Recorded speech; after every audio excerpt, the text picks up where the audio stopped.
What did you notice about Shedeur and his body language? I think everything he said afterward, I respected. He wasn't pouting about anything, which was nice. But it had to be embarrassing for him and the family. Well, as you say, humbleness, and then your mom will correct you and say, "Steven, you idiot, it's humility." Maybe like I said, but maybe that's what he needs. Maybe so it's a blessing in disguise. Colin Cowherd on The Herd today. Who? The face of our network. Yeah, I think we can only do Who with Mike. Stars. Colin Cowherd went on a pretty cool rant. So I said, I just wanted to pull 10 seconds to this. He talked about perhaps primetime and his kid. Humility is a thing, and he hasn't played one game in the NFL. And what would the sign say in his draft room? Like legendary? Yeah, legendary. Well, it's part of his motto, yeah. I know, but take a listen to to that chain and everything. Colin earlier today. Can we just go back in society where hard work matters and humility's not uncool? Is humility the worst thing? You gotta put legendary everywhere. How about you play a game? One! Just give me one game, and then you can put legendary all over your house. I don't care.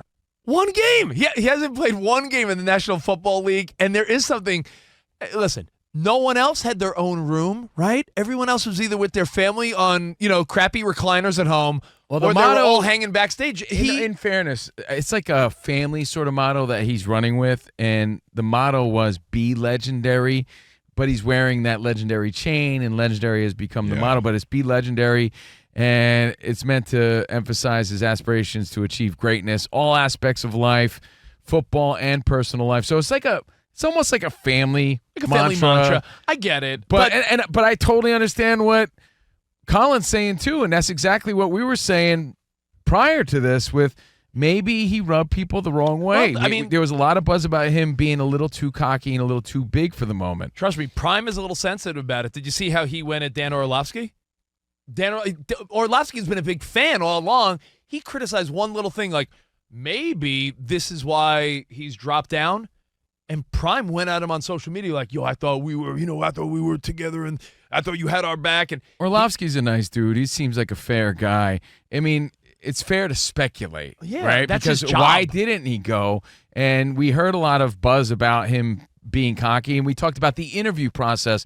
We know the guy's got potential. We know what he's capable of. He has the potential to be great. You know what his dad did. That doesn't necessarily mean anything. Yeah. But and Mel Kiper had number one, right? What we don't know is the interview process and how he rubs people or how he comes across. Well, let me ask you, if some kid came in here, I hate to say it, but we're not kids anymore. Some 20-something-year-old kid comes into Fox Sports, and he's like, I'm going to change the culture here. I'm the man. That could be interpreted, I like his fire.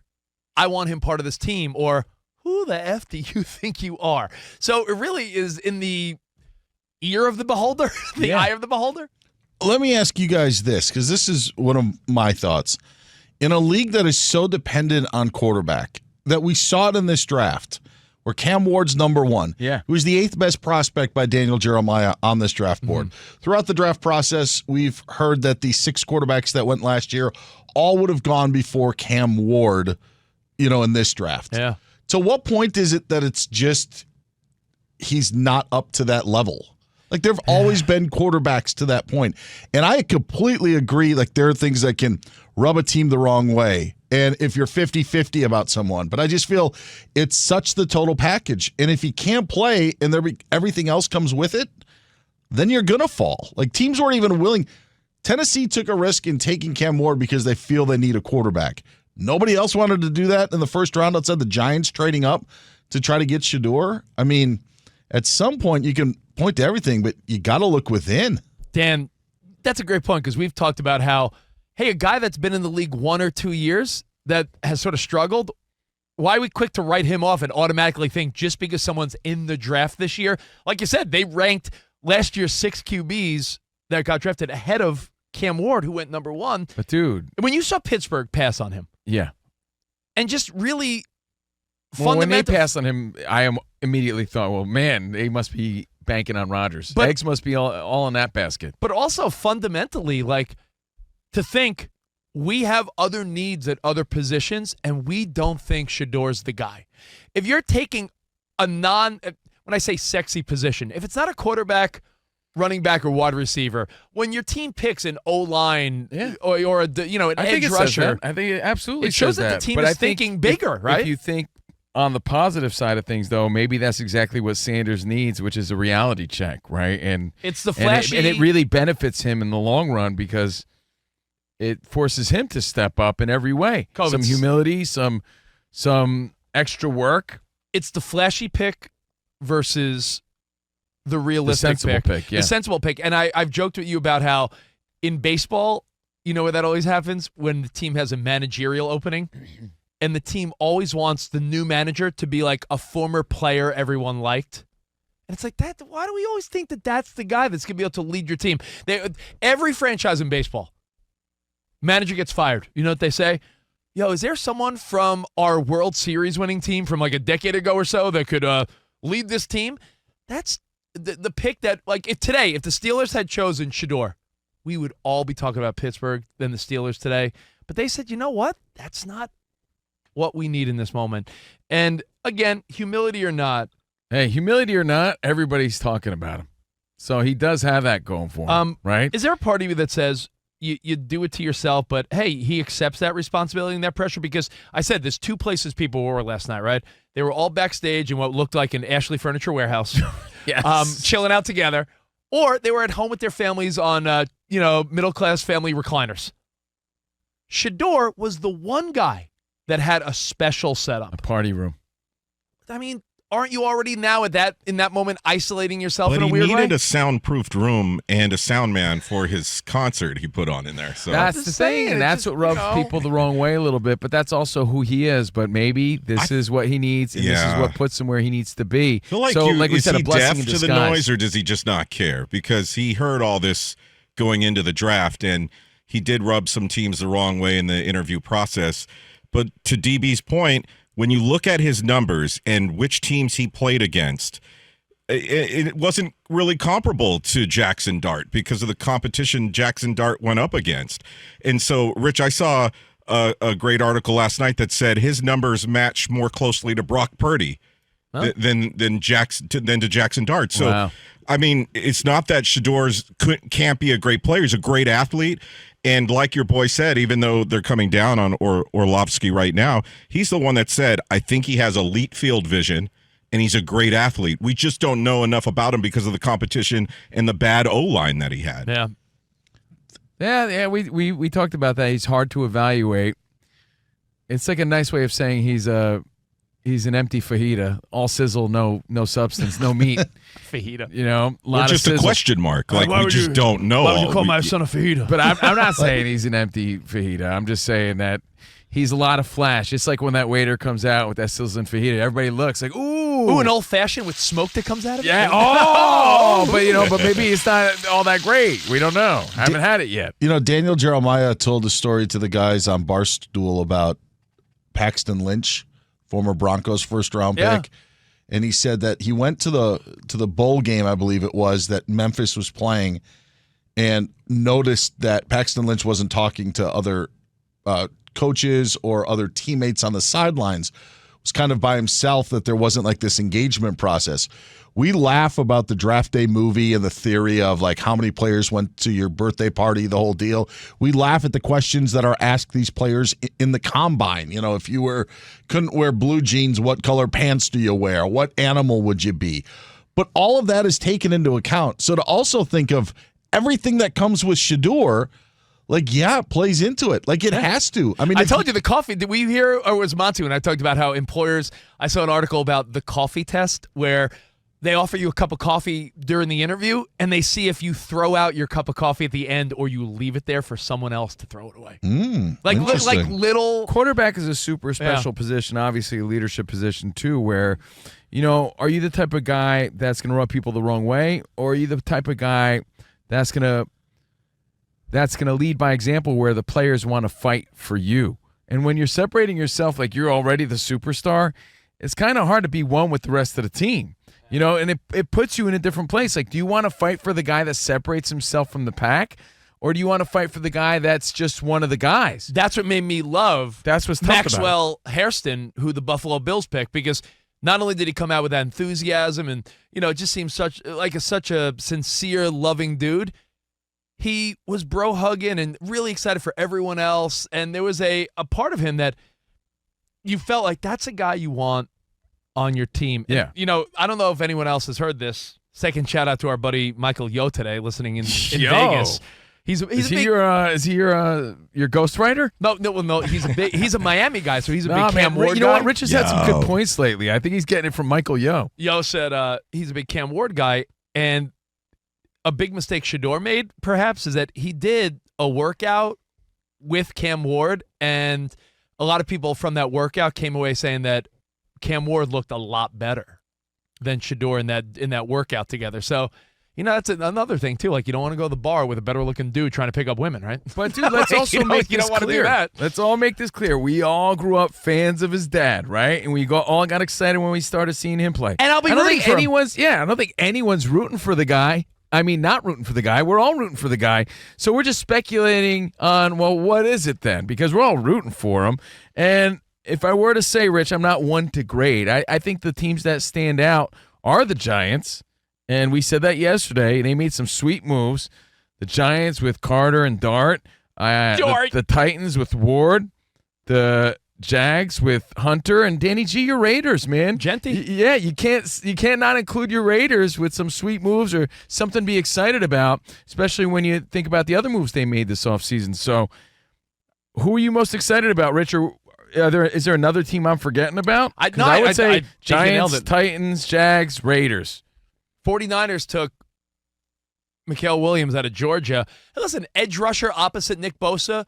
Some liked it, some didn't. So, listen, everyone has their needs, right? Yeah, everybody has their needs, but as far as, like, sexy, I think those are the teams that stood out. Yeah. Like, ooh, those are some nice moves. No, I was going to say, Brandon, who works here, who's a big Niners fan, that I'll be truthful. He's more knowledgeable than me when you dig down deeper. Like, he's a fanatic. He's a maniac, in fact. He did not like the pick, right, Iowa Sam? Yeah, no, he immediately after it came out, he says, I hate this pick. But then again, you know what? I saw it float around. I put it on my Instagram story if you want to see it, at Rich Davis. The clip of those fans saying, Josh Allen, we wanted Josh Rosen. And then there's a clip right after that attached to the same clip where it's the Chiefs fan saying, Patrick Mahomes, there's no wonder this team will never win. So, every year there's swings and misses. People miss. It happens. Rich, quite a few of the mock drafts leading up to this had your Niners going with Will Johnson, the corner from Michigan. Yes, now, I saw that too. He was injured last season, but aside from that, he is a great defensive back. He's available right now. That's one of the other things that makes the top of the second round here exciting, because will the Browns right off the bat go with Shedeur? And once we get then to the Raiders at 37, would they go with Shedeur to sit behind Geno Smith? Because that's kind of the comp. That was the comp for Shedeur yesterday on a lot of the shows, was his ceiling is kind of like Geno Smith right now. You'd be pumped for that, Danny G, no? I mean, I think Why the Raiders not? I think the Raiders have some bigger needs. They definitely need some help in their defensive backfield. If Will Johnson is sitting there at 37, I would go that route, but I haven't been this hyped about a second round for a long time. Well, you know what? Tight ends. Dan Byer, is it true first time this many tight ends in the first round? I believe I heard that stat being thrown around. Well, we had two, at least two. There's Loveland, Warren right? and Loveland, yeah. And there are a couple of other tight ends too in this draft that could be a variety, could be picked in the first 15 picks or so. Mason Taylor of LSU is one. There's some big wide receivers. But, We've all noticed over the last decade the increased role offensively of tight ends in the NFL. So, some of these guys looking to make a Brock Bowers type of impact, right? True, but it hasn't gone to the Jimmy Graham. Like, the more you block, I think is more intriguing now. You love a Swiss Army life like Tyler Warren as well, but like you now have to line up and be able to hit somebody. You want to see a guy like George Kittle mow people over and look like a maniac while he does it. I think he's obviously been one. Gronk is obviously the standard bearer, but for sure. Do you Mason Taylor, a very famous father and famous aunt? Do you know who? Tim the Toolman Taylor. No, it's his aunt is Joy Taylor, and then her brother is, of course, I'm blanking on his first name. Jason Taylor. Jason Taylor Of the Mason Taylor. I've been watching for a few years. The guy's really good, really good. Look at that. Yeah, Talent in the family. Sam. Talent in the fam. So to wrap this all up, because we got games to play and weekend hobnobbing. I think Danny G hit it perfectly. That's so all the things that happened yesterday make today's round 2 even more exciting. I'm gonna sound like I'm the host of The Bachelor. This is the most exciting round 2 ever. Yeah, I no. really, because I've never cared about round 2 Exactly. as much as I've cared about this year's round 2. So I wrap up the conversation with this question. Look at the beginning of round 2. Where does Shedeur go? What do you think? Danny, where did you think Well, he you know, goes? there's a lot of speculation too, and a lot of people. I don't know. People just want to see drama, I guess, who think that he might not go at all. I disagree with that. The Saints are coming up at 40, so it wouldn't surprise if he slips down past the Browns and the Raiders. That would put him the 40th pick overall to the Saints. All right, round 2. We start with Cleveland. Houston's got their quarterback. Titans, no. Raiders. See, the Browns have 2 picks in there right away. What about the Raiders at 37? Do you have no interest? Gino's is that? It's not that I don't have any interest. If they Will have different Johnson needs, is there, I was saying I would go cornerback first. But I'm saying with Tom Brady and his relationship with Primetime and the fact that you got Genti, you got Brock Bowers, you're building a pretty sweet offense and under Gino's Pete not Carroll. getting younger. And Gino, True. Too many holes on the defensive side of the ball for the Raiders right now, though. I think he's going to go the Raiders. I think he fits in with the Raiders. Nice. I don't know. He just feels like he'd look good in silver and black. Danny G. I told Danny a month ago, I think the Raiders are destined to take Jalen Milroe because that is the Chip Kelly. Yep, that's a Pete good one too. Carroll.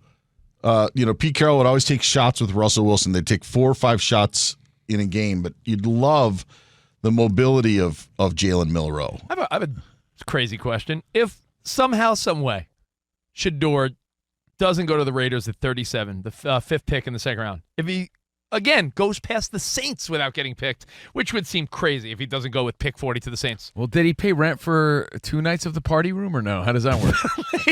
Does he have it booked again? I mean, how does that even work? Yeah, I don't know. I hope it's not like rental cars where you add a day and it's like triple the charge. Are there New York fans thinking, could he slip to pick 42 with the Jets? And the Jets have Justin Fields, but that's really sort of an experiment in itself, no? I mean, you paid him for 2 years, but there's going to be a team eventually that's like, why the hell not, right?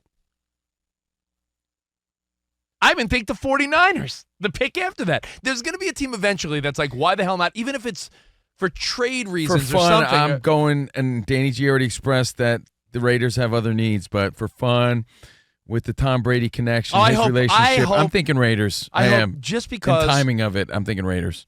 Selfishly, because we do the show every day, Danny's a big Raiders fan, so I want to see Danny live and die on the Shedeur rumors. And is he going to start? The minute Gino has a bad game, it's going to be like, put in Shedeur. No, don't wish that on me. I'd rather go Milroe out of Alabama. Danny G. But look at the Browns have 33 and 36. You're telling me with one of those 2 picks right at the top of the second round, they're not going to go Shedeur? 33, 36. And what are the Saints again? 40.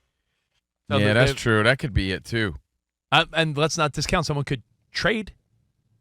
There could be a team right now that slept on it. Which makes tonight the most exciting round 2 of The Bachelor. I mean, the NFL draft ever. In drafts history. I threw out the Dolphins earlier today. And imagine this quarterback room of Tua, Zach Wilson, and Shedeur Sanders.